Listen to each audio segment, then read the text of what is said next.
Peoria City leaders calling for an end to gun violence after a recent string of shootings. Good evening and thank you for watching. I'm Rebecca Brumfield. And I'm Shelby Roberts. WMBD's Demetrius Sanders joins us live in studio tonight to show us what city council members say they believe will lead to a safer Peoria. Demetrius? Well, Shelby, Rebecca, 38 rounds fired and multiple shootings, leaving one dead. This is what Peoria police encountered during a 24-hour span. Today, two council members I spoke to had different views on how to address violence, but both agree it's time for it to stop.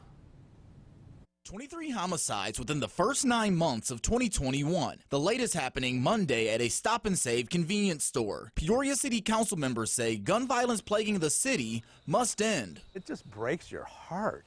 I mean, there's no way around it. This gun violence is unacceptable. As for solutions, 3rd District Councilman Tim Riggenbach says one of the first steps is looking at root causes. Everybody's got their ideas, but if you look at what's causing it, I think it helps us to maybe better formulate ideas for fixing it. To reduce crime, Riggenbach believes it will take a change of attitude, and he says that doesn't happen by just putting more officers on the streets. As we see what's happening in our high schools and the number of juvenile arrests taking place, that we have to reach these kids at a younger and younger age. On the other hand, 2nd District Councilman Chuck Grayup says Peoria must partner with other law enforcement agencies. How can you get on the front side of a lot of this stuff if you basically have the officers running from call to call to call? He also explains that the federal government should too play a role. We have a lot of federal help coming right now to do all kinds of things, but one of the great needs right now in our cities is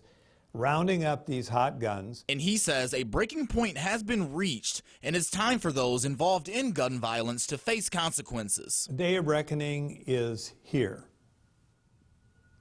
Their days of doing whatever they want to are coming to a close.